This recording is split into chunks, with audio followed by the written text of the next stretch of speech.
Hi, everybody. Welcome to Mystery and Reason, Lecture 7.3.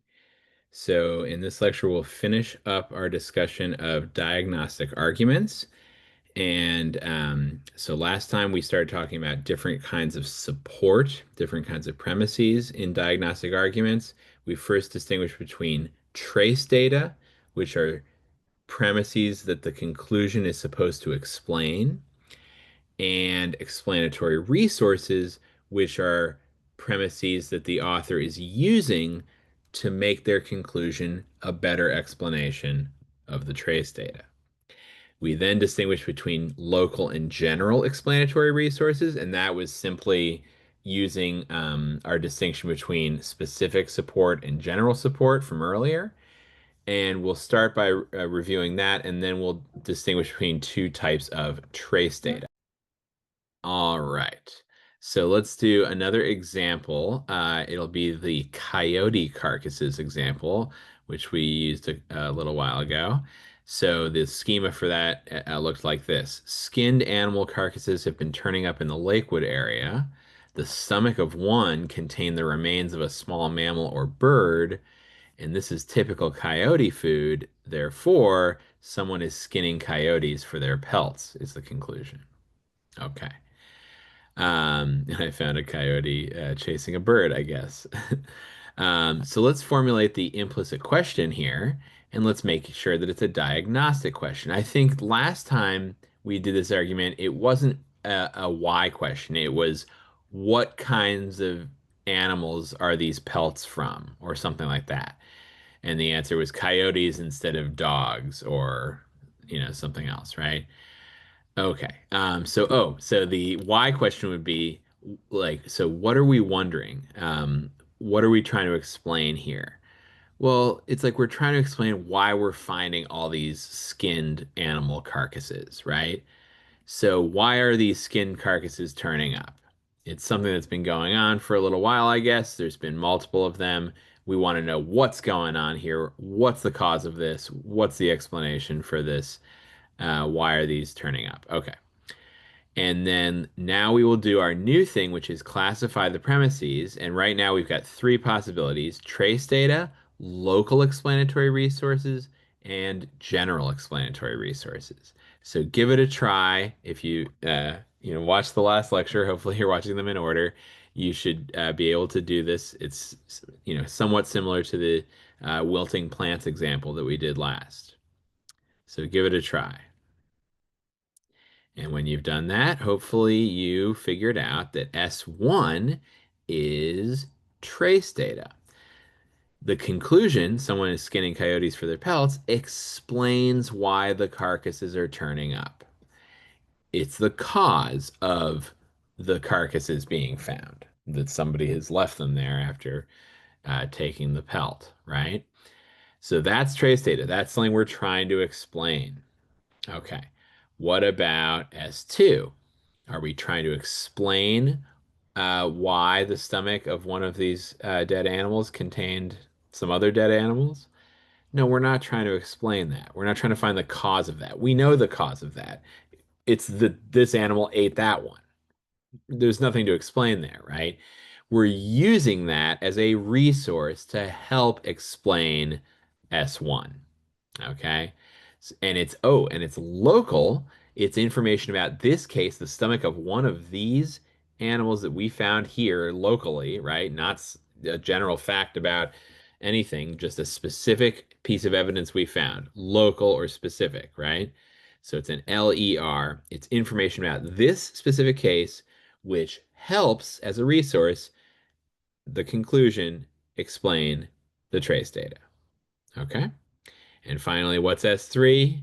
You guessed it, a general explanatory resource. We're not trying to explain why small mammals and birds are typical coyote food. That's what a zoologist or biologist would do, right? We're using that as a explanatory resource, and it's a general fact about coyotes. Again, it's something that science would establish, scientific study of these animals, and it helps us to explain the trace data. So general explanatory resource. Okay, good. So we've got an example of all three types of diagnostic support that we've introduced so far. But we just need to do one more thing, which is talk about different types of trace data. Okay, we've got two different types of explanatory resources. What about trace data? So let's go back to the crash in the kitchen case to introduce these new concepts. So remember, I heard a crash in the kitchen. I found shards of a drinking glass on the floor. No one else was around, and nothing else. Sorry, and no one else was around, and nothing was out of place. Therefore, I conclude the glass fell off the counter and broke on the floor, and that was my answer to what question? The implicit question. What was the crashing sound? I think is how we originally put it, but let's formulate it as a diagnostic question. So, can you make it into a why question? Well, something like, why did that crashing sound occur? I think it's totally fine to have it be what made that crashing sound, right? It's either way, it's asking for a cause or an explanation of the sound. Okay. So, as I just said, it's asking for an explanation of the sound. So that tells you right away, what is it that we're trying to explain? What's the trace data? Well, it's the crash in the kitchen. So S1 is trace data. The conclusion explains it since the breaking glass could have been the cause of the sound. Okay, good. What about S2 and S3? See if you can try these before I give it away. So am I trying, ask yourself, am I trying to explain S2 or S3? Am I trying to find the cause of the fact that there's shards of a drinking glass on the floor?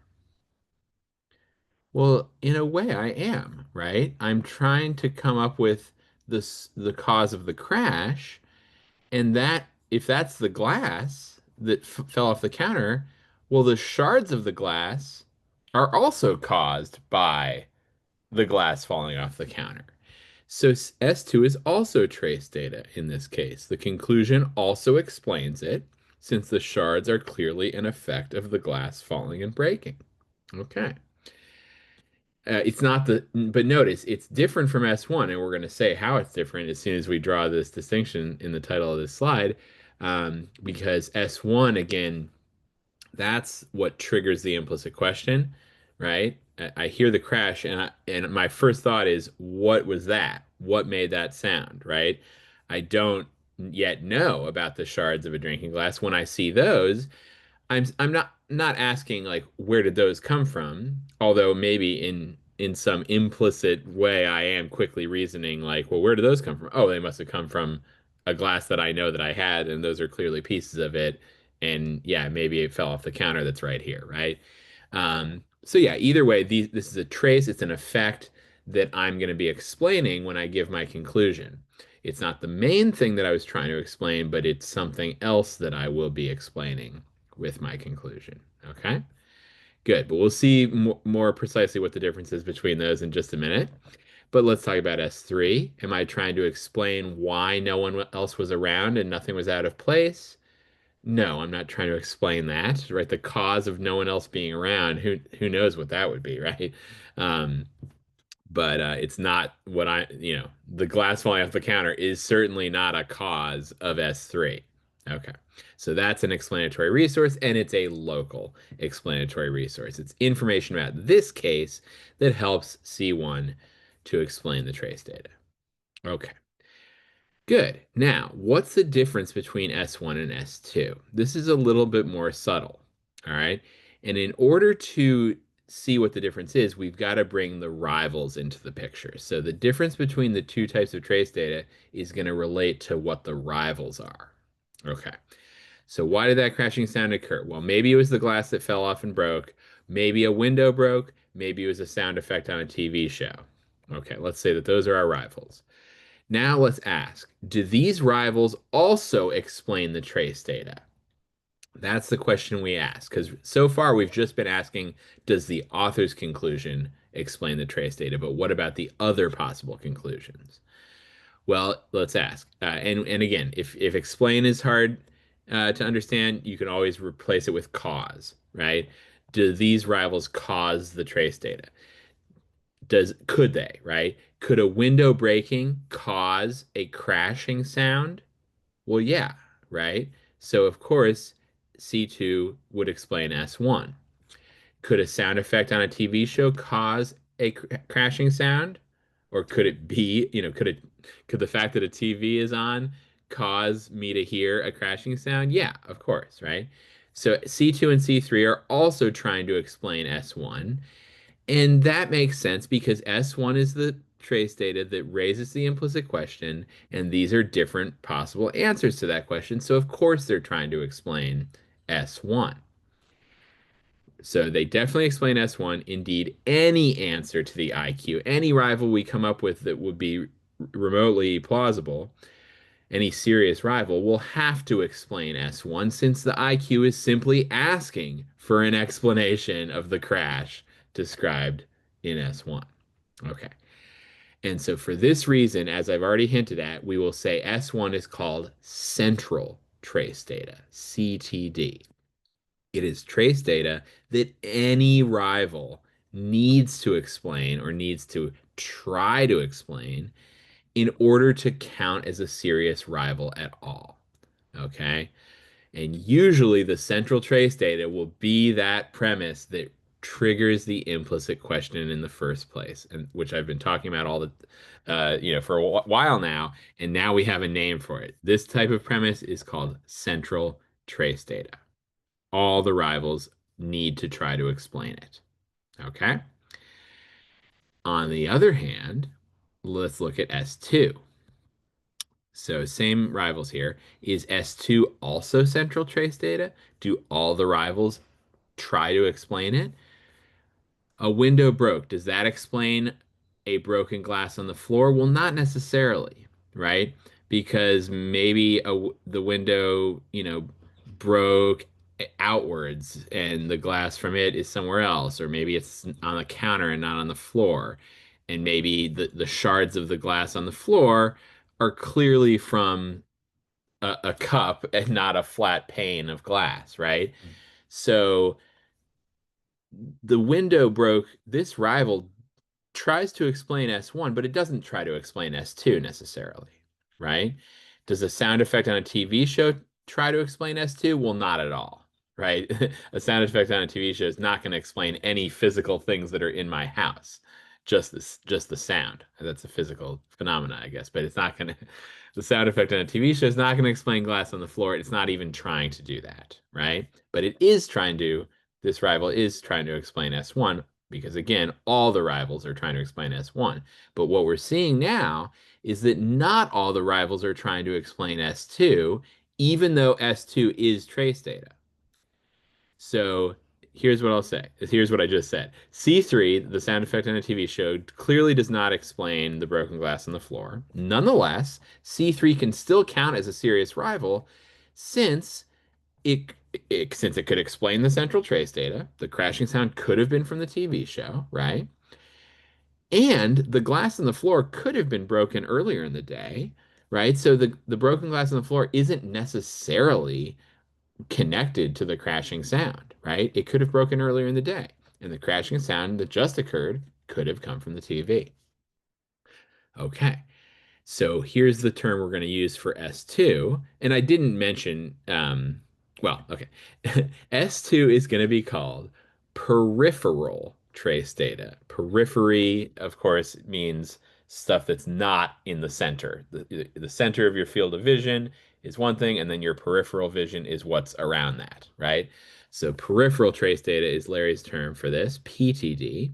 This is defined as trace data that some, but not all, of the serious rivals are trying to explain. The central trace data has to be explained or tried. The central trace data is what all of the rivals are trying to explain. The peripheral trace data is what only some of the rivals are trying to explain. So C1, C2, and C3 are all trying to explain S1, which makes S1 central trace data. C1 and possibly C2, but definitely not C3, are trying to explain S2. And that's what makes S2 peripheral trace data. Okay. And yeah, we could go either way on whether or not the window breaking is trying to explain the broken glass on the floor or not.